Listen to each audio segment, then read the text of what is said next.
Hi crafters, I hope everybody's having a good day. It is 75 degrees here and the sun is shining and it is the second day of spring, so I'm happy.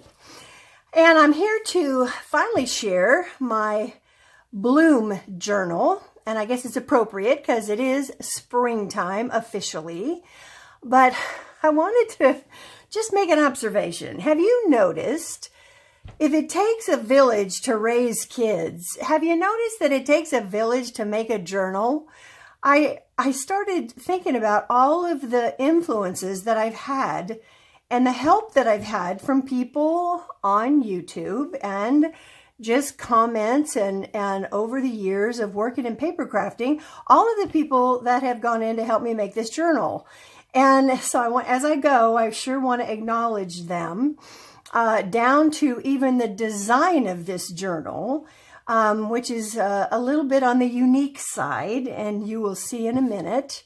But again, I have named it Bloom, and it is made from 2 mailing envelopes, and I'll show you how they're put together in a minute. But I want to give a shout out first to Gina Wiseman, who taught us how to use shoe polish to put on a mailing envelope to make it look like faux leather. And I showed this to you back when I was talking about, on another video, doing the acetate windows. And you can see it better on the back, how just the shoe polish on here makes it look like faux leather. So shout out to Gina, thank you for that. And as I was getting ready to make this journal, I was just going to do 2 signatures and put it into the journal, into the envelope, the way I've always done it. But I happened to be looking at YouTube one night, and Patricia Viramontes was doing a unique, different way of putting 2 envelopes together, putting a signature in one of the envelopes and putting a signature in the second envelope. In fact, I pulled 2 together just to kind of, let me put this off to the side for a minute, just to kind of show you real quick what she was designing, and it caught my interest. So you take one envelope and you fold it in half like we normally do. Well, she took the second envelope, and in a very crude way of doing it, she did it a little bit more involved. But you put these together, you sew one of your signatures in here, and you sew your other signature in here, and it creates this kind of a journal. A little more sturdier. So that kind of captured my attention, especially since I had used the leather on 2 of the envelopes. So I thought, what the heck, let me try. So that's how this was designed. And you can see here from the model that that's exactly the way this journal was made. Here's one of the envelopes, and then the other one is right behind it. So anyway, as we go through this, I'll show you how I did kind of my version of it. Hers is a little bit different. So I just enclosed it with some beautiful sari silk. Now I enclosed the side of the binding with some craft text. Ooh, got a thread here. With some craft text, and I embossed it with some hearts on it. Stitched around it, so again made it the binding real sturdy, and just did a little kind of fun little doodads down at the bottom with a little pin, some buttons, the title of Bloom. So we go to open it up, and inside, oh my goodness, and again, talk about adding to this journal a lot of different people's artistry. One of the digital papers in here, the bulk of it is My Porch Prints Summer Garden.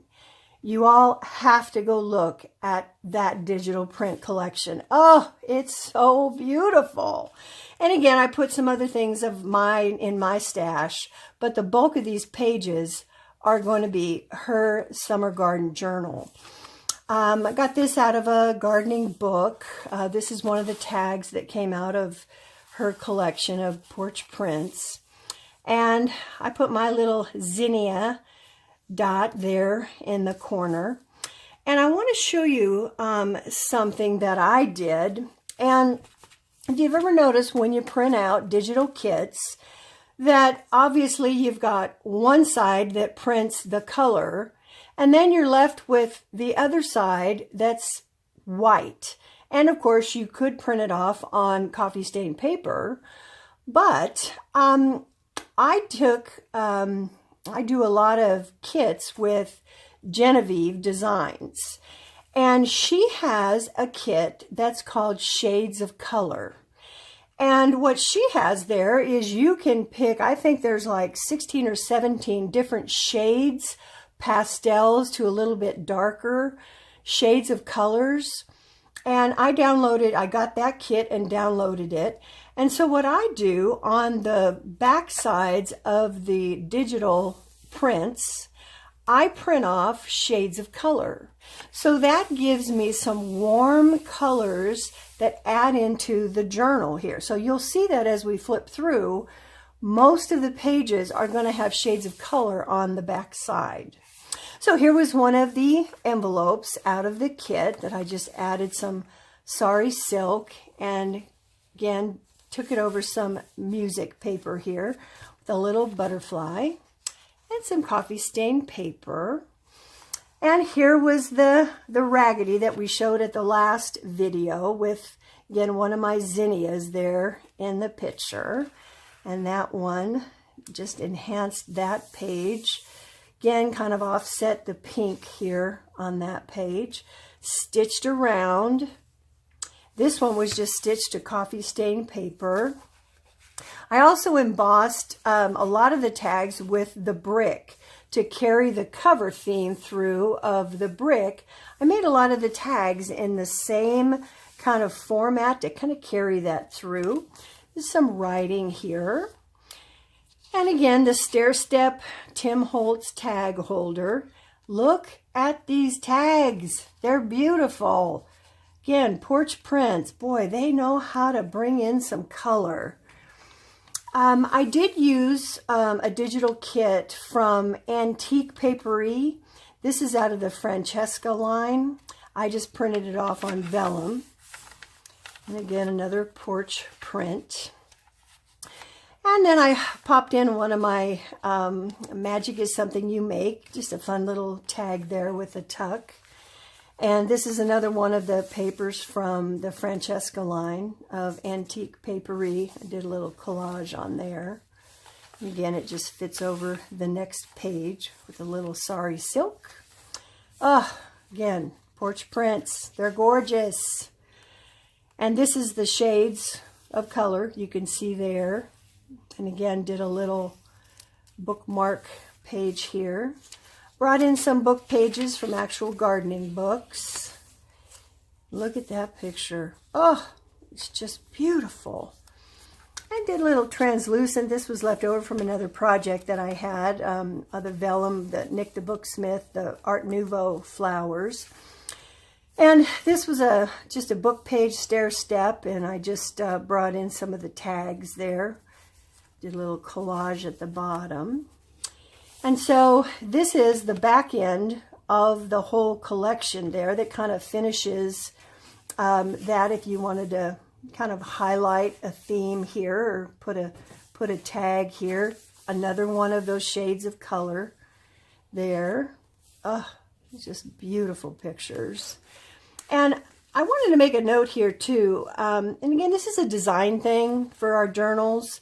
But sometimes, you know, when they make the tags like this, and we think that, again, you can punch the hole out or not, but sometimes we think that the tags have to go in this way because the holes are here. But if you look at that, I didn't think that the tags were quite as attractive that way on this page.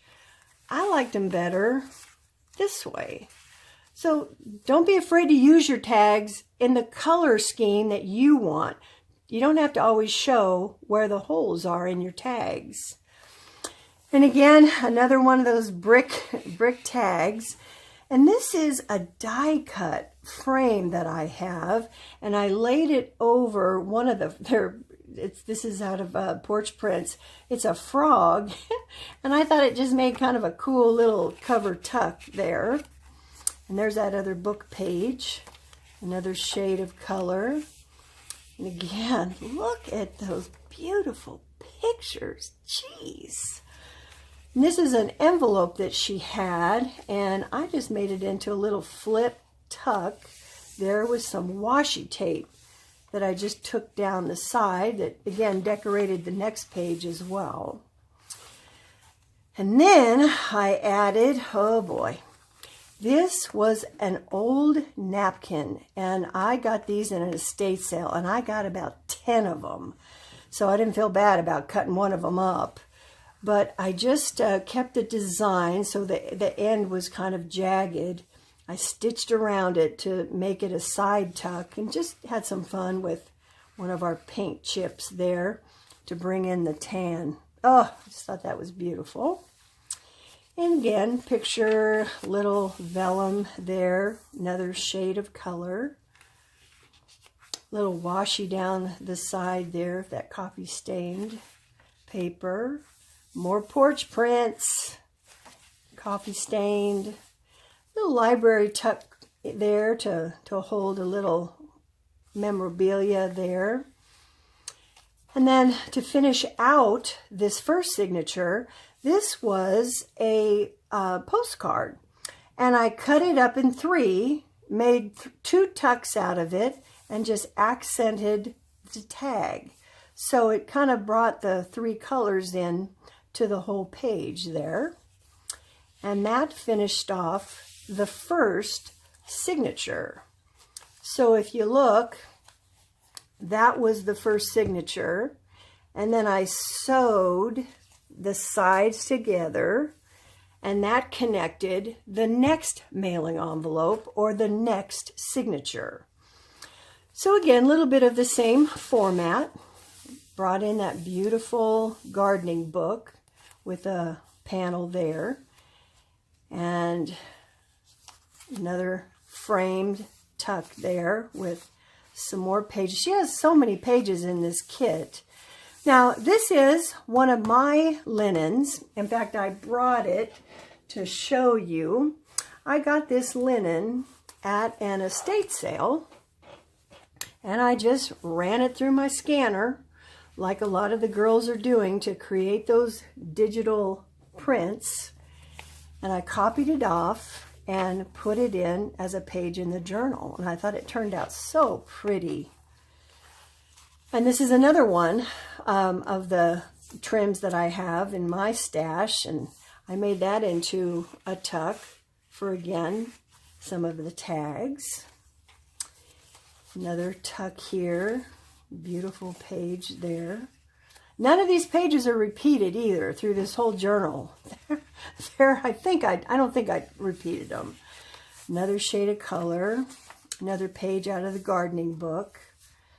Again, just beautiful artwork. I did repeat some of the tags in here and had this Stair Step Tim Holtz tag holder there.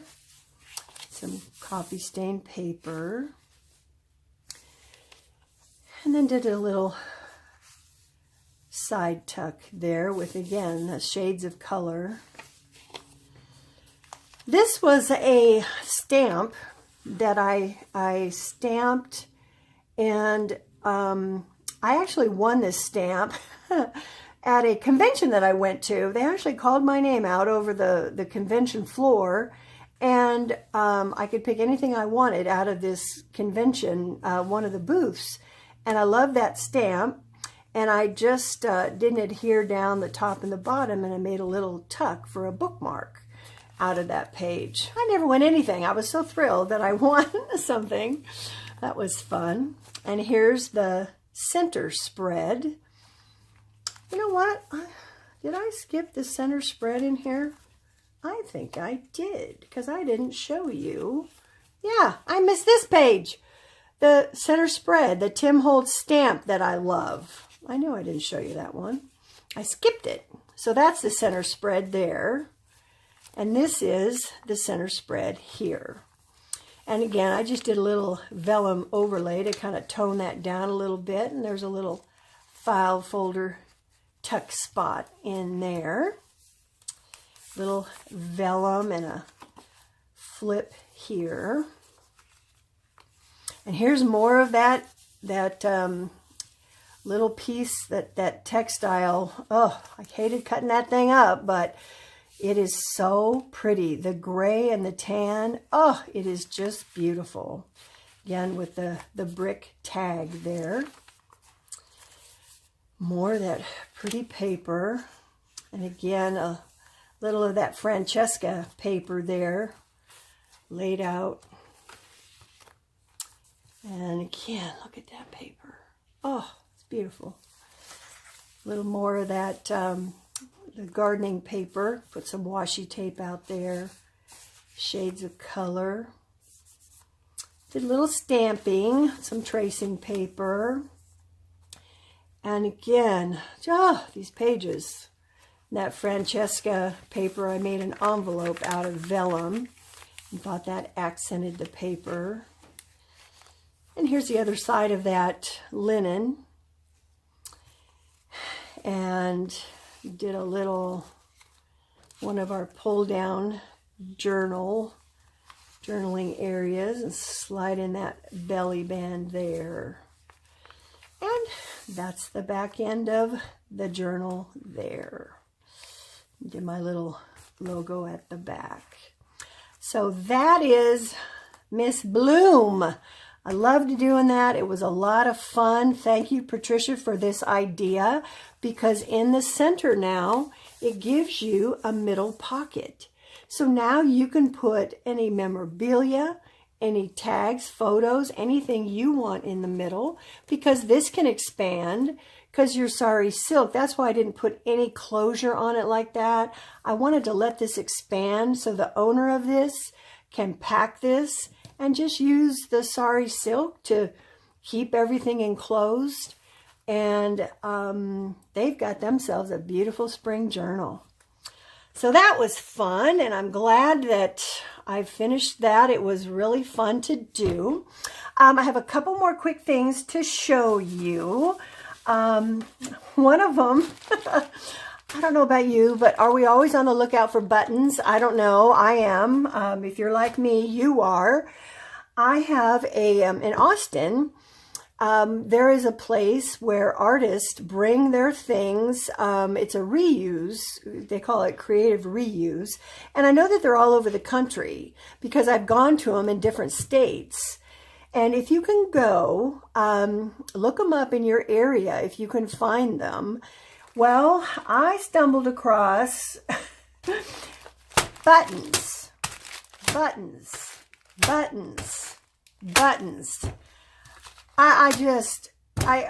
got them, and I figured, you know what, I'll never be able to use all these buttons. So I'm going to throw some up on my Etsy. I'll bag them up into usable bags that I can put through the mail really easy. And again, I'm not going to charge an arm and a leg for them because I didn't have to pay an arm and a leg for them. So anyway, I wanted you to know if you need beautiful, all different color whites and creams, different sizes here, check back on my Etsy shop, Paper Fire shop, and I will have buttons galore. Also, if you know anything about geography, you know that Austin is very close to Waco. And if you are a Fixer Upper fan, you know that I'm very close to the Magnolia store where Chip and Joanna do their thing. And they had an artisan, it was called Spring at the Silos. And I had never been, and I didn't know what it was all about. And I thought, well, I'll go. And so last Thursday, I jumped in the car, and it's only about an hour from me, and I went. Oh boy, I went, and so did half of the country. Everybody went. It was so crowded. Oh my goodness, but it was fun. And they had booths and booths of people everywhere. Well, needless to say, you didn't find things that were very inexpensive, shall we say, but I did find something that I thought, even though it wasn't inexpensive, it was something that if I piece it up and use it in my journals, I could justify the price. So let me show you what I got. These are linens that are made in China, so they're not vintage, okay? The company, I spoke to the guy, and he said all of the places that make these have all sold out to China. So they are beautiful linens, if you could see here. I'm wondering if it's going to coffee dye, which I would be interested to see. There's some material in there. I don't know. I don't know what it's going to do. But I could never use all of this. I mean, there's so much here. So I got the one with the daisies. And then I also got the ones with the roses in them. Or, I don't know, roses. He said they were roses. I don't know. I don't know. Peonies. I don't know what they are. But they're both huge. And so I thought about trying to figure out a way to cut these up and make these available on my Etsy shop as well. Because again, I just could never use all of this. And I know as you're looking at this, you might be drooling at this, thinking, I wish I could get my hands on this. So again, I'm gonna, excuse me, I'm going to figure out how to piecemeal this and put some of these up on my Etsy shop. So look for that. I'll probably call one of them daisies and one of them rose. So I'll make little little pieces, maybe little kits out of those. And the last thing was I went to our local kind of citywide garage sale. And they had vendors out front. And I, of course, like you, saw this linen hanging up on a hanger. I want you to just look at this linen. Look at it. It's just beautiful. It's huge. I mean, it probably fits an 8-9 foot long table. And the stitching is beautiful. I asked the woman about it, what the history of this was. She really didn't know, but she said that the owners where she bought it were basically trying to give it away. And I said, what? She didn't charge me very much for this thing at all. So I'm not quite sure yet what I'm going to do with this, but as you can see, it's absolutely gorgeous. So I want to encourage you, keep your eyes open, keep looking for gorgeous things, because as we know, gorgeous things can end up making gorgeous journals. All right. I do want to say one last thing. Thank you so much for subscribing to my channel. I watch girls and I see that they have 5,000 and 10,000 subscribers. And I look at my little community of 65 subscribers and I think, you know what? That really makes me feel great, because you got to start somewhere. And I just thank you for starting my community. I appreciate it. And I'm going to go out and enjoy some pretty sunshine. And I hope you get to do the same. Thanks. Go make it a great day.